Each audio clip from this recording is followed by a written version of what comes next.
Bonjour, nous allons faire l'exercice suivant. On considère une fonction petit f définie sur l'intervalle de 2 à 8 fermé par petit f de x égale à ce quotient. On reconnaît une fonction rationnelle. Deux questions.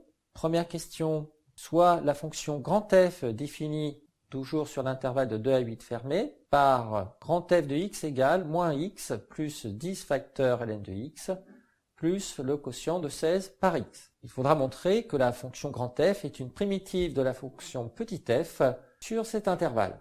Et la deuxième question sera de calculer l'intégrale de petit f sur l'intervalle fermé de 2 à 8. Pour nous faciliter la rédaction, posons que l'intervalle grand I est égal à l'intervalle de 2 à 8 fermé. D'après la consigne, pour tout x appartenant à l'intervalle grand I, grand f de x est égal à cette somme. Nous devons montrer que grand f est une primitive de la fonction petit f sur l'intervalle grand I. Nous allons le faire de deux manières différentes. Première façon, nous allons utiliser la définition d'une primitive d'une fonction. Définition, soit petit f une fonction définie sur un intervalle grand I. La fonction grand f est une primitive de la fonction petit f sur l'intervalle grand I. Si la fonction grand f est dérivable sur l'intervalle grand I et que sa dérivée, la dérivée de grand f, est égale à la fonction petit f. Il est tout d'abord nécessaire d'écrire que la fonction grand f est dérivable sur l'intervalle grand I comme somme de fonctions dérivables sur cet intervalle.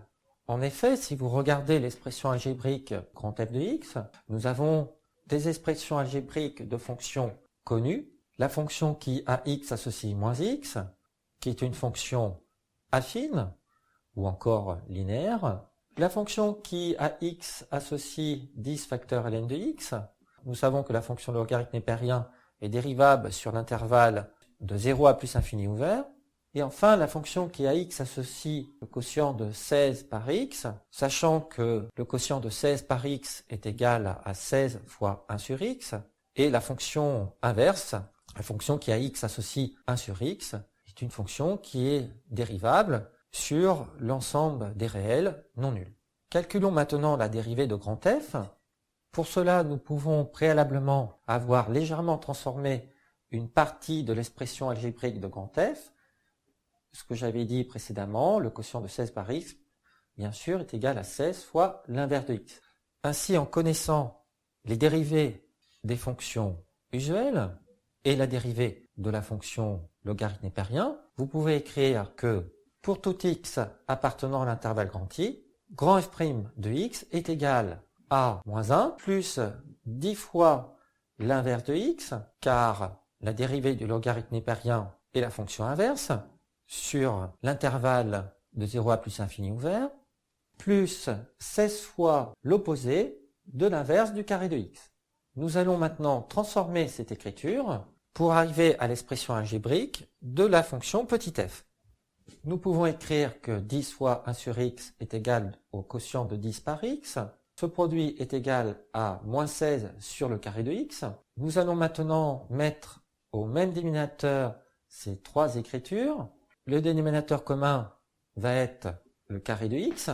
Moins 1 est égal à l'opposé du carré de x sur lui-même. 10 sur x est égal à 10x sur le carré de x, car 10 sur x est égal à 10 fois x sur x fois x, ce qui donne bien 10x sur le carré de x. On ne transforme pas cette écriture. Maintenant que ces trois écritures fractionnaires ont le même dénominateur, vous pouvez ajouter les numérateurs. Attention à bien gérer la présence de ces deux signes moins. Et on trouve finalement grand f' de x égale à ce quotient. Nous reconnaissons l'expression algébrique de la fonction petit f. Toutes les conditions sont remplies pour appliquer la définition citée précédemment. La fonction grand f est dérivable sur l'intervalle i et sa dérivée est égale à petit f. Par définition, la fonction grand f est une primitive de petit f sur l'intervalle grand I. Nous allons faire cette question maintenant d'une autre façon. L'un des objectifs de cette vidéo, c'est également de vous donner différents outils pour répondre à cette question, à savoir de montrer que la fonction grand F est une primitive de la fonction petit f sur l'intervalle grand I. Dans la première façon, nous sommes partis de l'expression algébrique de grand F. Cette fois-ci, dans cette deuxième façon, nous allons partir de l'expression algébrique de la fonction petit f. Pour tout x qui appartient à l'intervalle grand I, petit f de x est égal à ce quotient. Nous allons faire une démarche qui est un peu inhabituelle avec les écritures fractionnaires. Nous allons écrire que petit f de x est égal à moins le carré de x sur le carré de x, plus 10x sur le carré de x, moins 16 sur le carré de x. Il y a un instant, je disais que c'était une démarche qui est un peu inhabituelle. Effectivement, très souvent, nous partons plutôt de cette écriture pour arriver à cette écriture fractionnaire. Alors, pour quelle raison avons-nous réalisé cette démarche de transformation de cette écriture fractionnaire à cette somme? Eh bien, petit f de x est alors égal à moins 1, étant donné que cette écriture fractionnaire est égale à moins 1, plus 10 sur x. Si nous simplifions cette écriture, nous pourrons écrire que 10x sur le carré de x est égal à 10 fois x sur x fois x. Vous simplifiez par x le numérateur et le dénominateur, et vous obtenez bien que cette écriture fractionnaire est égale à celle-ci, moins 16 sur le carré de x. Nous allons encore transformer l'expression de petit f de x. Nous transformons notamment ce quotient, 10 sur x est égal à 10 fois l'inverse de x, et cette écriture peut être transformée de la façon suivante. Une primitive grand G de la fonction petit f aura alors pour expression algébrique grand G de x égale moins x. D'après votre tableau des primitives, la fonction qui a x associe moins 1, a pour primitive la fonction qui a x associe moins x, plus 10 fois logarithme néparien de x, car à la fonction qui a x associe 1 sur x, une primitive est la fonction logarithme néparien, plus 16 fois 1 sur x, car toujours d'après le tableau des primitives de votre leçon, la fonction qui a x associe l'opposé de l'inverse du carré de x, elle met comme primitive la fonction inverse. Ainsi, l'expression grand G de x est égale à moins x plus 10 ln de x plus 16 sur x. Et on remarque que grand G de x est tout simplement égal à grand f de x. C'est une autre façon de montrer que grand f est une primitive de petit f sur l'intervalle i. Derrière ce raisonnement, vous appliquez l'une des propriétés de votre leçon qui vous dit que sur un intervalle grand I, si grand f est une primitive d'une fonction petit f, grand G une primitive d'une fonction petit g, l'intervalle grand I, si alpha et lambda sont des réels, alors la fonction alpha grand F plus lambda grand G est une primitive de la fonction alpha petit f plus lambda petit g sur l'intervalle grand I. Dans cette deuxième question, nous devons calculer l'intégrale de petit f sur l'intervalle grand I. Connaissant, après la première question, une primitive de petit f sur l'intervalle grand I, nous pouvons écrire que cette intégrale est égale à grand F de 8 moins grand F de 2. Nous connaissons l'expression algébrique de la fonction grand F.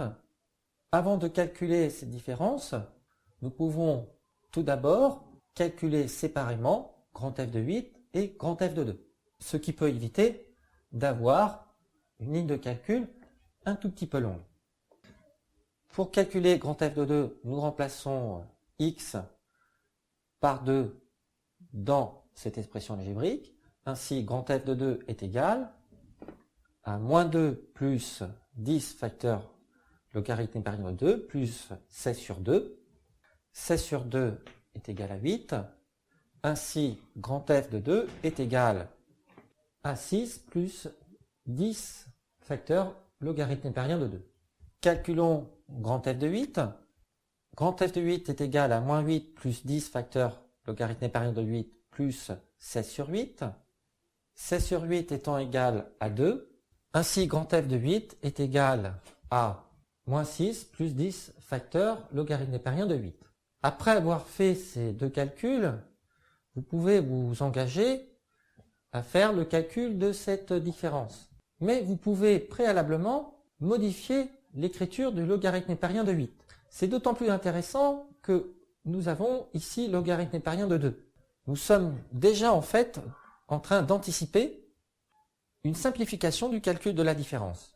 8 est égal à 2 puissance 3. Vous pouvez appliquer l'une des formules de votre leçon sur le logarithme népérien. Le logarithme népérien de x puissance n, n étant un entier, x étant un réel strictement positif, est égal à n facteur logarithme népérien de x. Ainsi, logarithme népérien de 2 puissance 3 est égal à 3 fois le logarithme népérien de 2. Et nous trouvons finalement grand F de 8 égale à moins 6 plus 30 facteur logarithme népérien de 2, car 10 fois 3 est égal à 30. Après avoir calculé grand F de 2 et grand F de 8, nous pouvons maintenant calculer la valeur exacte de cette intégrale. Cette intégrale est donc égale à moins 6 plus 30 facteur logarithme népérien de 2. Nous avons remplacé grand F de 8 par ce que nous avions trouvé, moins, ceci moins ici. N'oubliez pas ici d'écrire les parenthèses avant d'écrire l'expression de grand F de 2. Si vous oubliez les parenthèses, vous allez faire une erreur. Il serait dommage à ce stade de l'exercice de la réaliser. Vous avez fait le plus difficile. Nous allons enlever ces parenthèses. Et donc, cette intégrale est égale à cette écriture. Nous ajoutons les moins 6, ce qui va donner moins 12.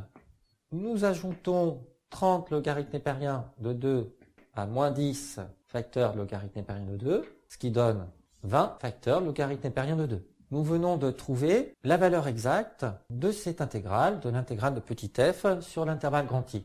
Dans la question, il n'était pas précisé de trouver une valeur approchée de cette intégrale. Si vous faites le calcul de cette expression, vous trouvez que c'est environ égal à 1,86 si vous arrondissez au centième.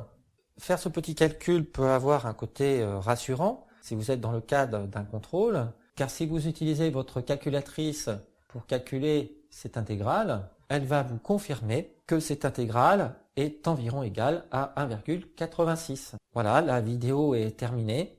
Bon courage pour la suite.